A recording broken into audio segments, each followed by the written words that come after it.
नमो तस्स भगवतो अरहतो सम्मा सम्बुद्धस्स नमो तस्स भगवतो अरहतो सम्मा सम्बुद्धस्स नमो तस्स भगवतो अरहतो सम्मा सम्बुद्धस्स बुद्धं शरणं गच्छामि धम्मं शरणं गच्छामि संघं शरणं गच्छामि द्वितीयंपि बुद्धं शरणं गच्छामि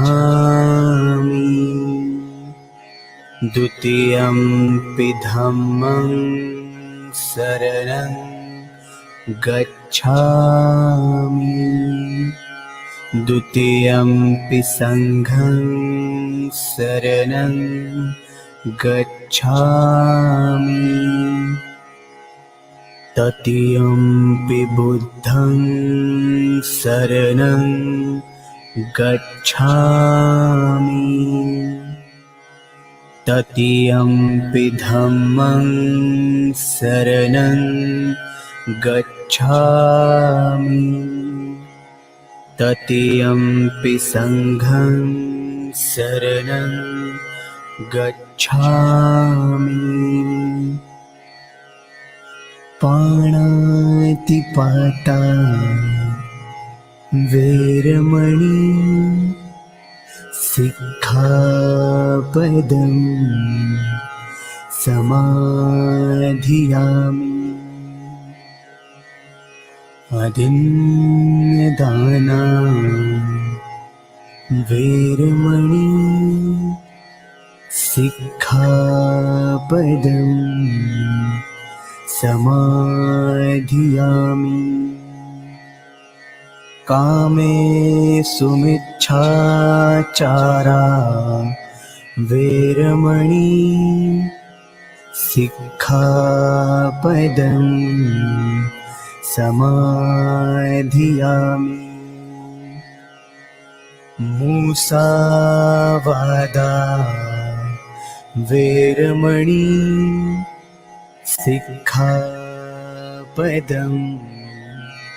समाधियामि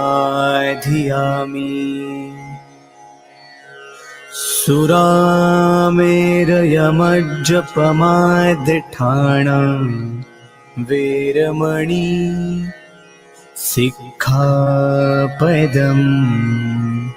समाधियामि सर्वपापस्य अकरणं कुशलस्य उपसम्पदा सच्चित्तपरियोधपणम् एतं बुद्धान् शासनम् साधु साधु साधु।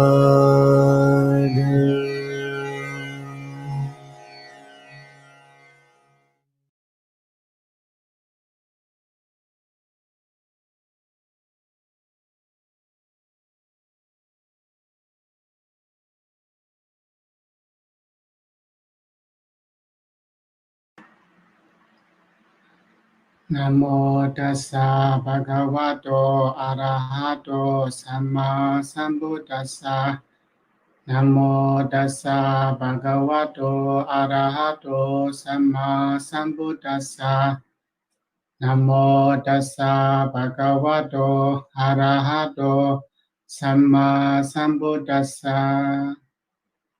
Sadhu, sadhu, sadhu. Good evening, everyone. My name is Venerable Vayaminda. I am from Sivo, northern Chiang state of Myanmar. Currently, I'm in Sri Lanka. I'm here, would like to pay my humble and respectful thanks to all Mahathera and all the Sangha of India. First of all, I wanted to say thank you to the organizers, Dr. Hashadip, Mrs. Rochana, Yom Samsuk, Yom Abinya, and all the organizing committee members for their kind cooperation, for their effort to make this GPC Global Buddhist Congregation 2020. This is a very noble, great Dhamma program. This is my also second time to join this Dhamma program, Global Buddhist Congregation. My first time was in November last year. My Dhamma friend, Venerable Dr. Devinda, and I myself were invited to participate that event physically. Thank you once again for all your kind invitation and have us this opportunity to share the Dhamma knowledge with the people of India and around the world. I am very pleased and grateful to be part of this Dhamma program. Today I'm going to share the Buddha teaching, the Dhamma knowledge with you all from here in Sri Lanka. Although we are physically cannot meet each other, our thoughts, our aim, our intention are the same, to share the teaching of the Buddha so that many people can benefit from the teaching of the Buddha, and then they can live happily, peacefully in their daily life. There have been many scholars and Dhamma teacher, meditation master share Dhamma knowledge with you all in different perspectives. Anyway, I'm very happy here to be part of the program. My topic today is a very profound from the Buddha teaching, which is very common, which is very familiar to all of Buddhist people, especially because mainly I would like to focus for the people, Buddhist people of India, because different people will have different background. Some have learned the Buddha teaching highly, deeply. Some may be at the matter of level, and some may be still learning from the beginning. So I'm not going to talk a very difficult one, but easy and familiar, especially for the beginners. This is compassion and wisdom. Compassion in Pali we call karuna. Wisdom in Pali panya. So the words of compassion and wisdom I'm going to share with you all today. They are also the words that to help the Buddha to become the Buddha. Because of his great compassion, because of his great wisdom, the Buddha practiced searching for the truth in order to teach people, to enlighten people, to be free from sufferings because of great compassion and wisdom.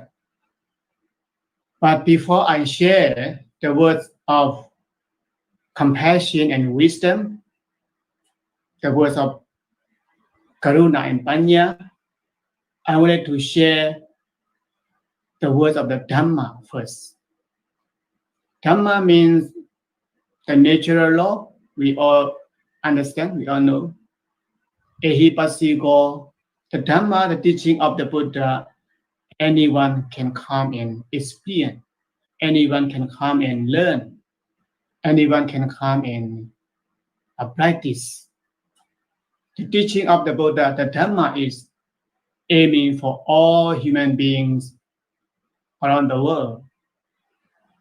Since the Buddha time, there were many different kinds of religions, different perspectives, different beliefs.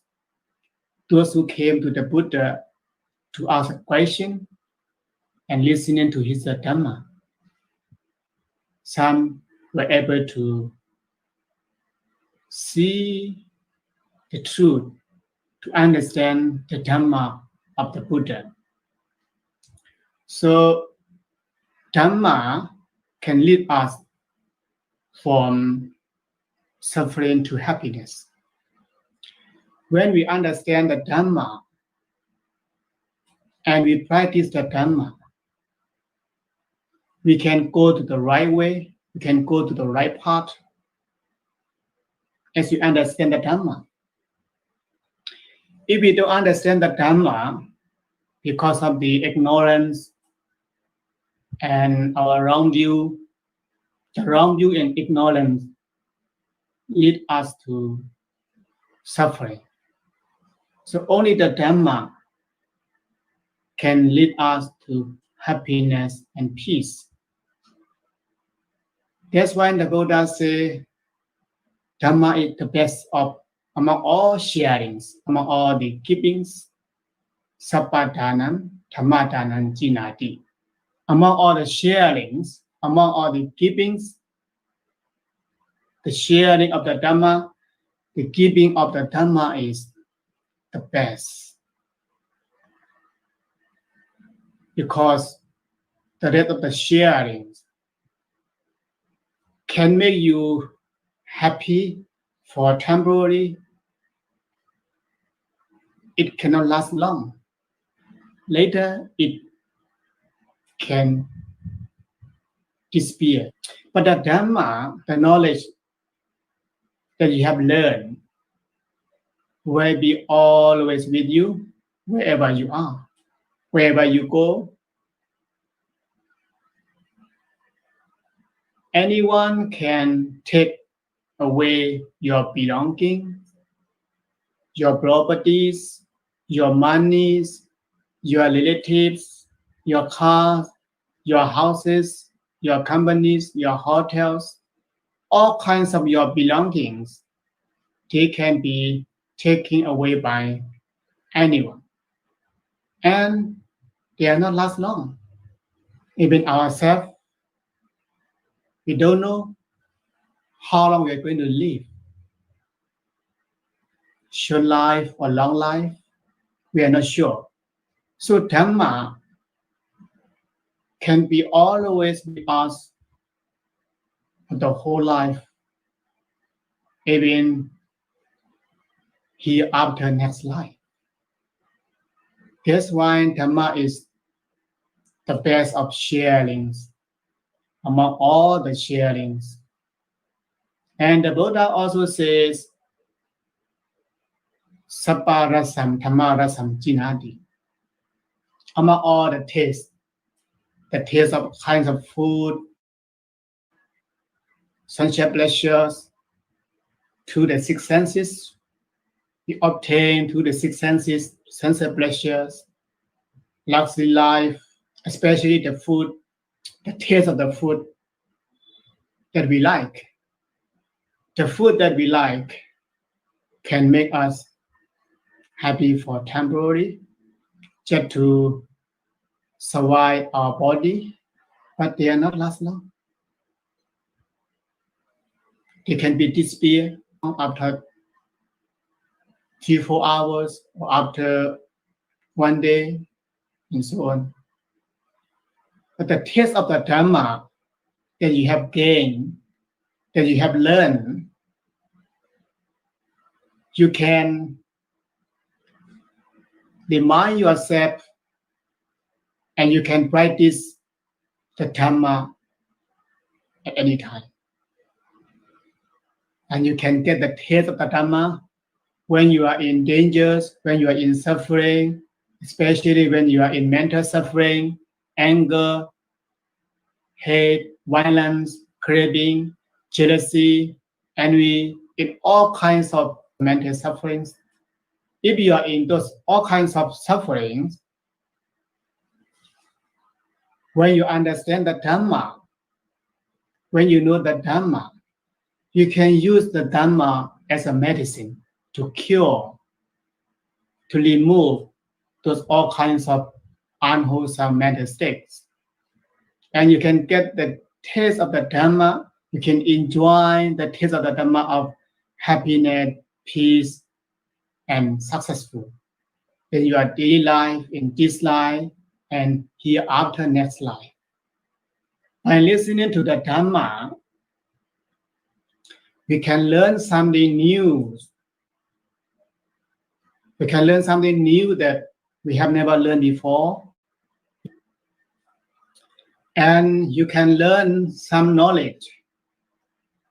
You can learn more knowledge that we have learned, that we have heard, but maybe not 100%. You only understand, you only know, you only have seen maybe 20%, 30%, or 50%, and so on, not 100%.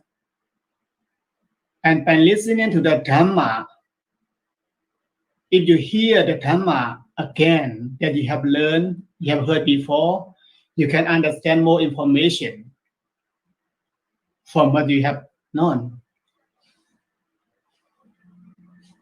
And we can clear our doubts, confusion. Sometimes we are confused. We don't understand. We are not clear. What does it mean? We read, we listen many times, but we are not clear. We still have doubts. We still have no confidence.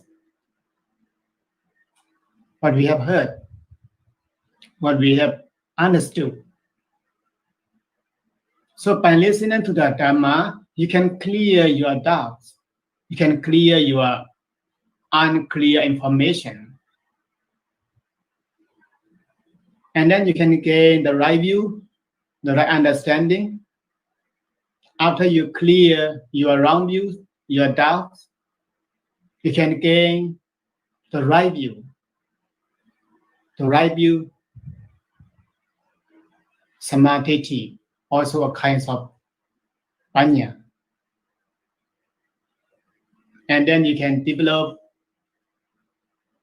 your sattha or trust in the Buddha, in the Dhamma, in the Sangha, and in your action.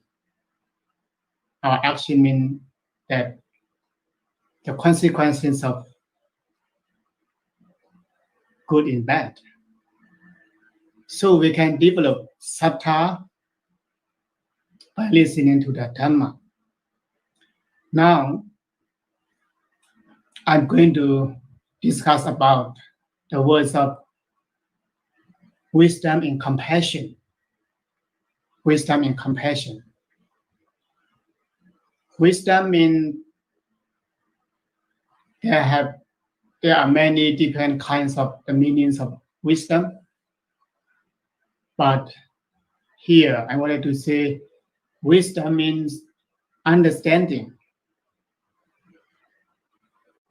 the right view, understanding the right understanding of the right view.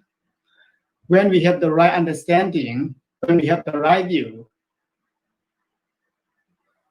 we can understand the wrong understanding. Because of our wrong understanding, because of our wrong view, then we are in difficulties. We are doing which is unnecessary. We are doing the wrong things. When we have right understanding, when we have right view, we can refrain from doing bad things. We can refrain from doing unwholesome. In Pali, we call akusala. Akusala, akusala dhamma, unwholesome mental states that lead you to suffering. Those unwholesome mental states can create sufferings. So we can avoid, we can refrain from those unwholesome mental states, and we can create wholesome mental state. We can practice good action, good speech, and good thought. Especially good action, good speech, and good thought. Actually, in Pali, we call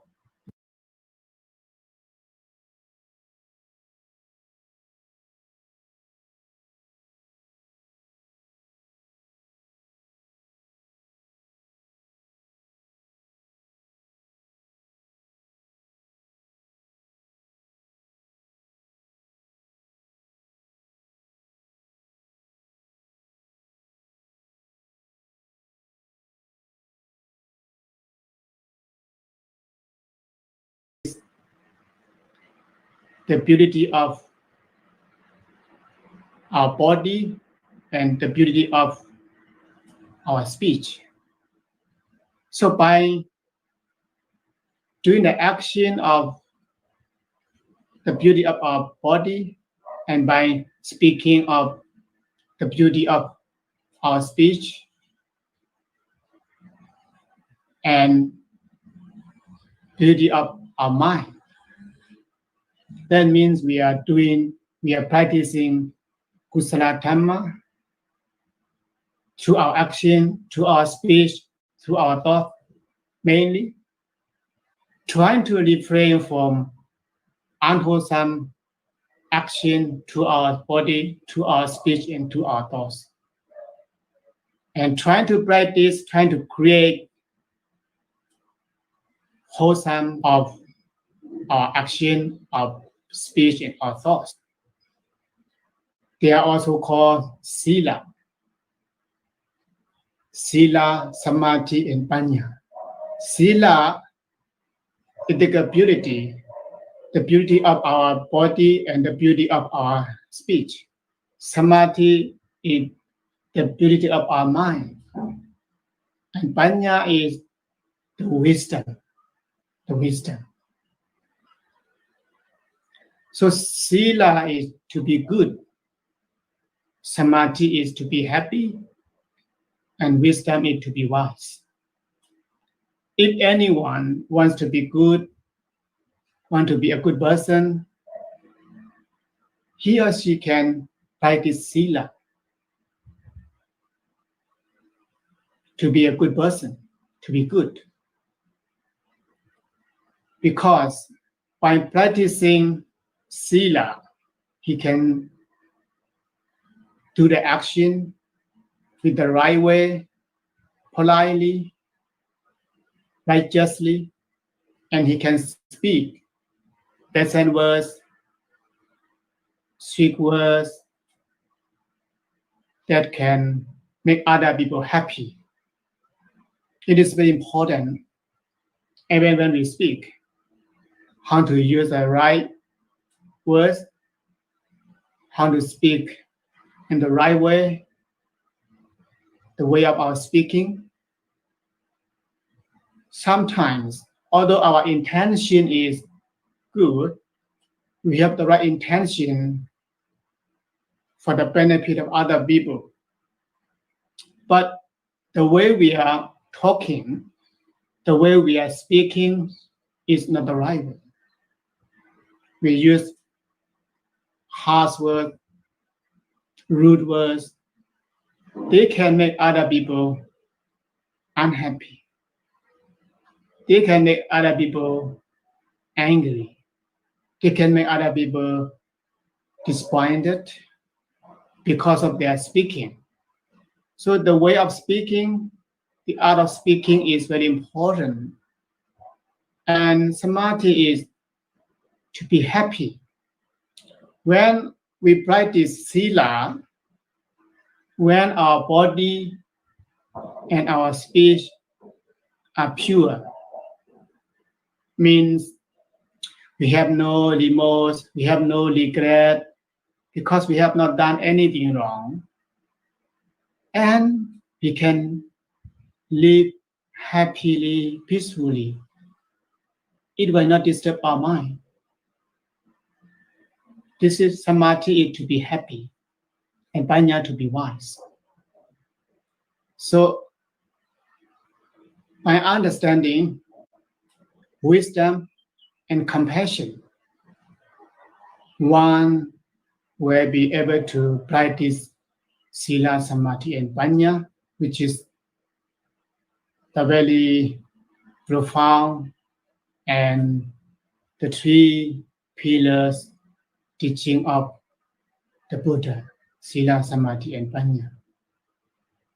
Although we all know, we all understand, but very difficult to practice.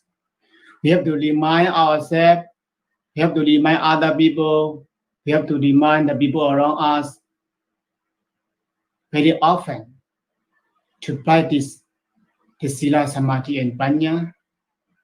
For example, in India, the people of in Aurangabad and any parts of India, as well as all the people around the world, if they want to be a good person, if they want to be happy, if they want to be wise, they can practice sila, samadhi, and panya.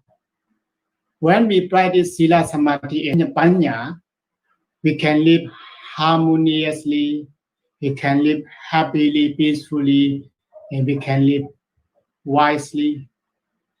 No any discrimination, no anger, no violence, no conflicts, because these three things are always in our mind. Sila is our mind, samadhi is our mind, and panya is in our mind. These three things are always in our mind to remind us what to do and what not to do. They are also called, for example, sila, varita sila, and jarita sila. Varita sila means to refrain, what I said earlier, what not to do. And jarita sila is to practice, to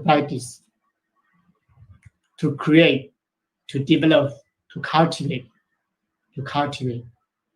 So what I want to say, we should bring down the Buddha teaching and share to many people. Now, the GBC, Global Buddhist Congregation, organizing this Dhamma program. The aim is to share the Buddha teaching so that the teaching of the Buddha can be with the heart of people, can be with the heart of people of India as well as around the world. We have to bring the Buddha teaching to teach people. As India is his hometown, his homeland, his teaching should be practiced by many people more than other countries. Buddhism started from India and spread to around the world, to many countries, Southeast Asia, in Europe. People are benefiting people can get the benefit of practicing the Buddha teaching from different countries. So the people of India, the people of Aurangabad and any parts of people in India should practice the Buddha teaching so that they can get the benefit of the Buddha teaching. India is a country of diversity and unity. Diversity means India has hundreds of religions, different kinds of beliefs, different kinds of community and society. This is diversity, which is a very large population of India. But all those people, all those different kinds of religion, beliefs, in perspective, they are under the unity of the country of India. They are the unity under the government of India. In order to make people more and more united, especially the unity of mind, unification of the mind, to make them happy by practicing the teaching of the Buddha, to let them apply in their daily life, to let them practice the Buddha teaching in their daily life is very important, because Buddhism is the religion of equality. Equality means anyone can learn, anyone can practice. That's why until now, the people of India and Aurangabad and around the Aurangabad, people are still very respectful or grateful to the great leader of Buddhism in India, Dr. Ambedkar. Dr. Ambedkar is one who made Buddhism alive again in India. He followed the footsteps of the Buddha. He follows the footsteps of King Ashoka.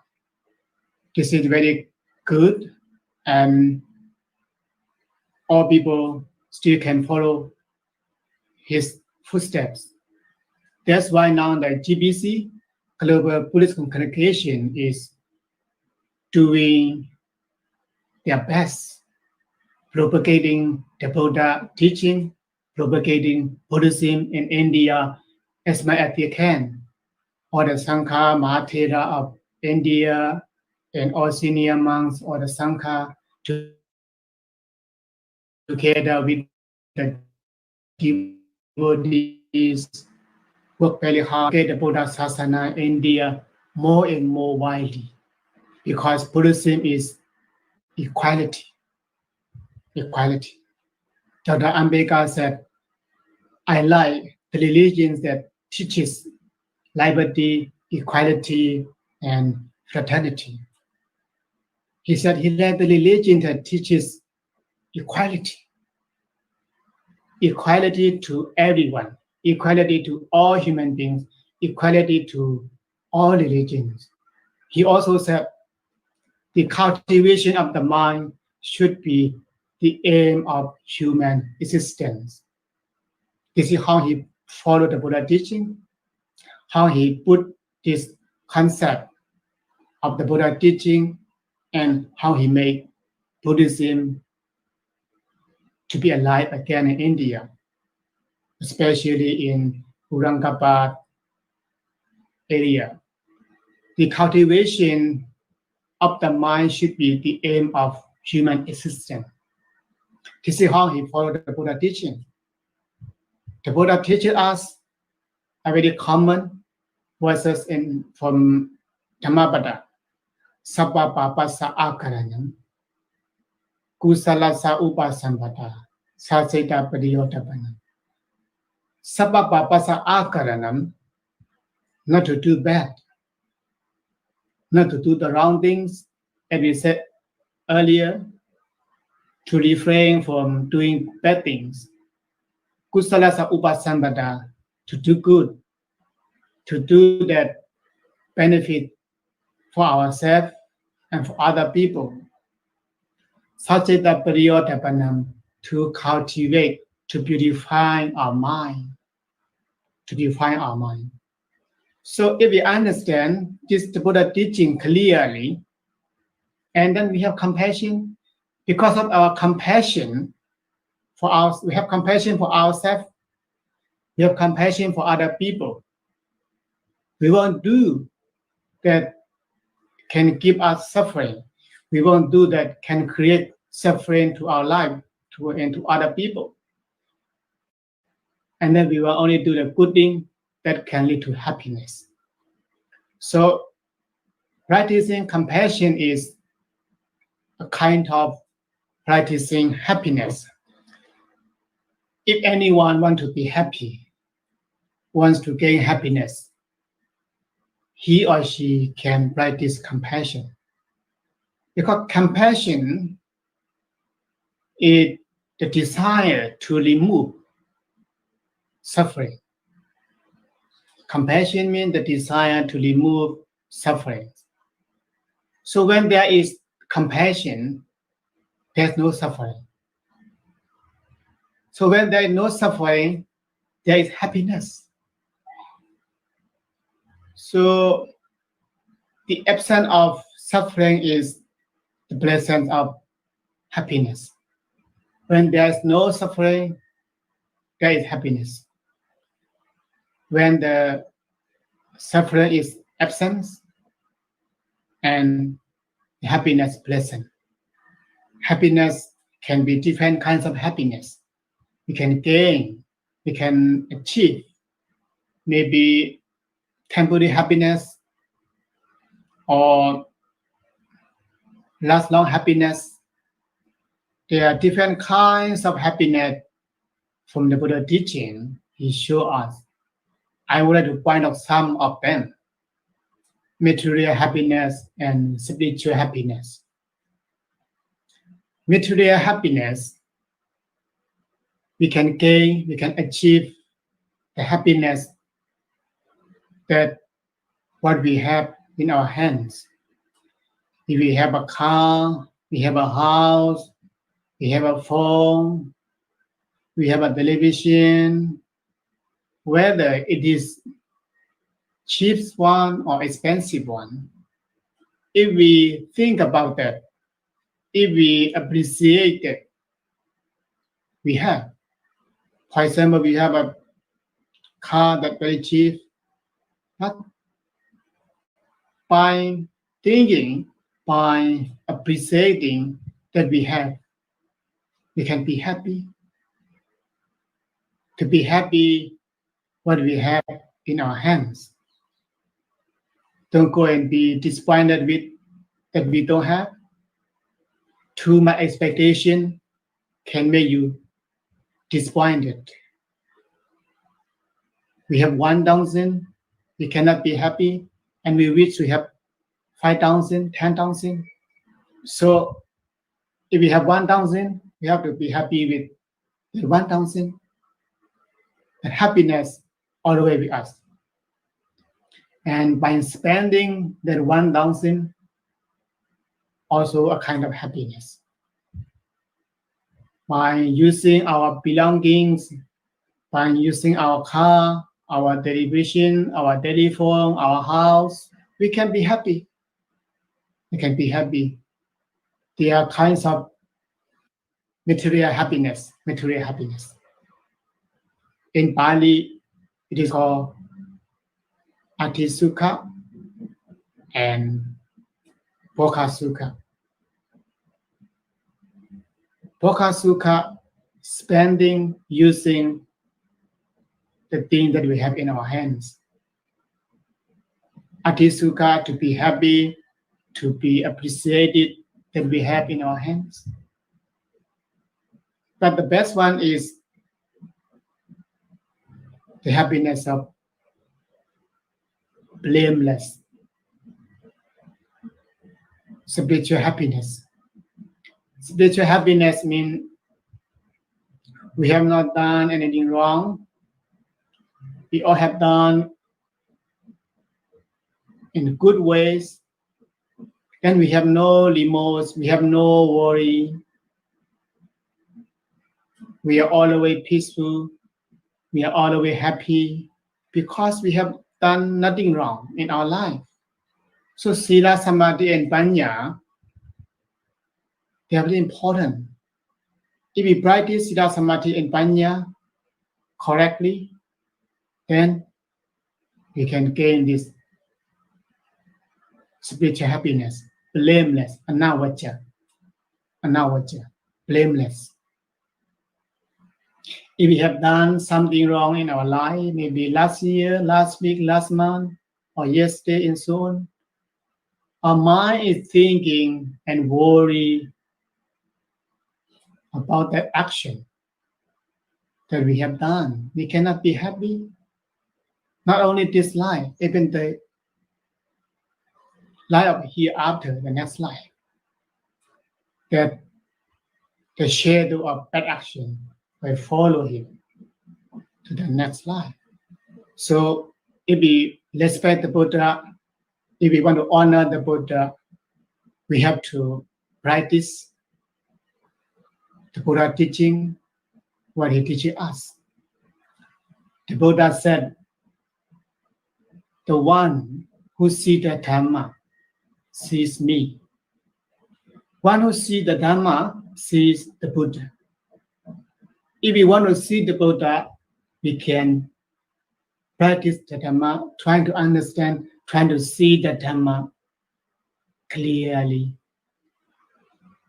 Because Dhamma is his teaching. Although the Buddha is not with us, although the Buddha is gone, no more in the world, but his teaching is still alive. Yo Dhammam Pasati, Somam Pasati. One who sees the Dhamma sees me. That means if we want to honor the Buddha, if we respect the Buddha, we can practice the Buddha teaching. Although we see the Buddha physically, if we don't listen his teaching, if we don't listen to his teaching, if we don't practice his Dhamma, that means we don't respect the Buddha. We don't see the Buddha. So to see the Buddha, to respect the Buddha, to honor the Buddha is to follow his teaching, especially to purify our mind. Satseta Paliyodapana. And they also are very famous in the Dhammapada, Unopupankamatama. The mind is the forerunner of everything. Means we think first, then we speak, then we act. Because of our thinking, because of our thought, then our action arises and our speech arises. If our mind is pure, clear, our action, our speech are also pure and clear. If our mind is agitated, impure, not clear, and our action and our speech will follow the wrong way, because action and speech always follow the mind. The Buddha compared with two wheels and a cart. The two wheels of a cart all the way follow the cow, all the way follow a horse. Wherever a cow go. In the same way, wherever the mind thinks, our action follows, our speech follows the mind. So very important to purify our mind. By purifying our mind, we can transform from our perception from the wrong view to the right perception. We can transform or we can remove our anger, our hate, discrimination, craving, delusion, and so on. All those kinds of functions of the mind. We can transform them into medicine.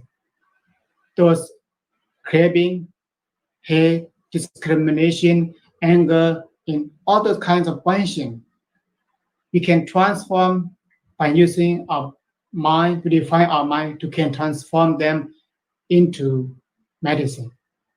Kindness, generosity, compassion, tolerance, they become the medicine of our mind.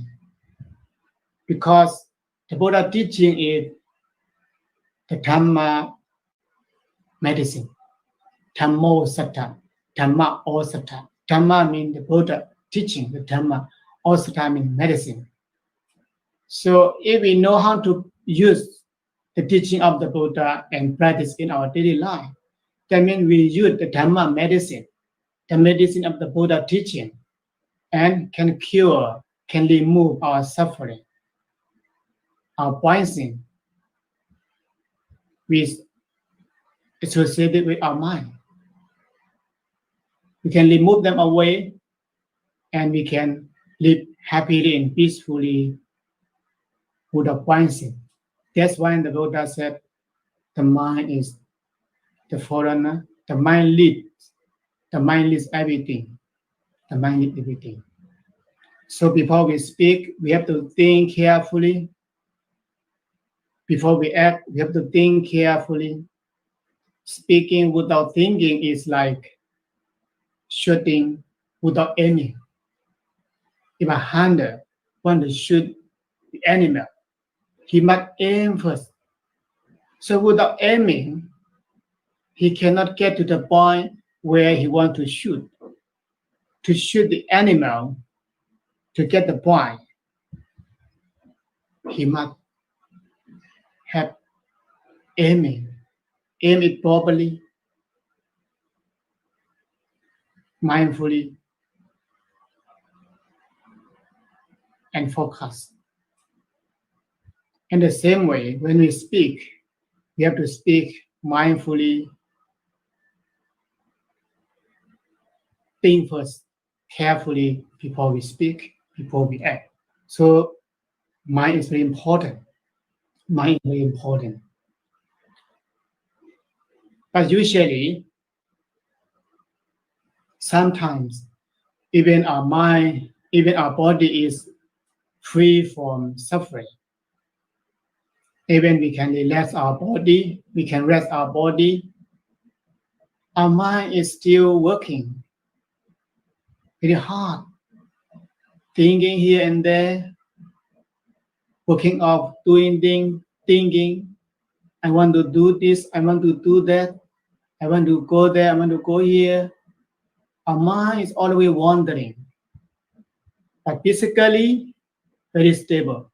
For example, if one is sitting in one place without moving, he sits very quietly, but maybe his mind is working very hard, become very exhausted, tired. He never rests his mind. So to make balance of our life, rest and relaxation of the body, of the mind. Rest and relaxation of the body and of the mind are very important to have a balanced life. Balancing your life is to rest and to relax. We are human beings. We are not human doing. But we spend too much time as a human doing rather than human beings. If we spend too much time as a human doing rather than human beings, then we become exhausted, tired, agitated, and all unnecessary will arise. So it's very important to purify our mind, to be mindful. Mind is the best friend of a person. Mind can also be the worst enemy of a person. So try not to let the mind be the worst enemy of person in trying to let the mind to be the best friend of a person. When the mind is peaceful and happy, then our body also peace and happy. Because the mind and the body are interdependent, interrelated to each other. The mind and body, nama and rupa, physical and mental, physical happiness and mental happiness, physical suffering and mental suffering, they are interdependent. They are always related to each other. It is like engine and battery. They have each other. Battery have the engine to start. The engine have the battery to recharge. So the mind and the body are interrelated, interdependent. So I would like to encourage all of you, the member of Global Buddhist Congregation, to practice, to follow the Buddha teaching so that we can have the people to be free from suffering. We can see now the whole world are facing the problems of the suffering of COVID-19, coronavirus. Some are being facing, some are being testing, and some are being worried. Some are suffering physically, some are in suffering mentally, some are in suffering of both physically and mentally.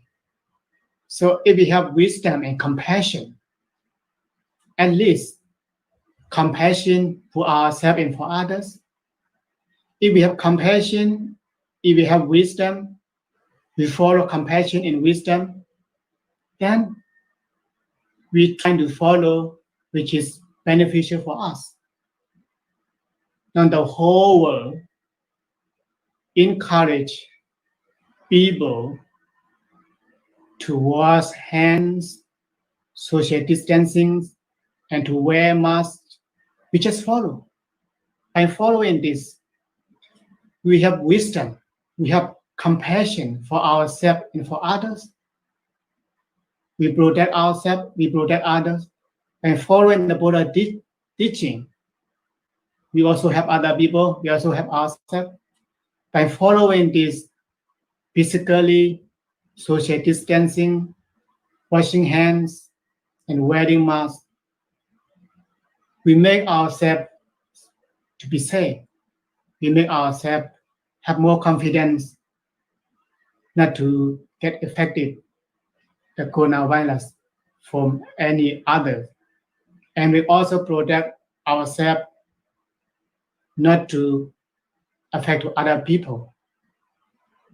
The whole world is suffering it not only to the human beings, but economics, politics, community, society, and individuals.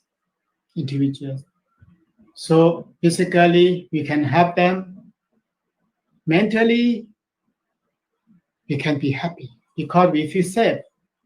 Other people also feel safe when we follow this news. And mentally, we can be happy and peaceful.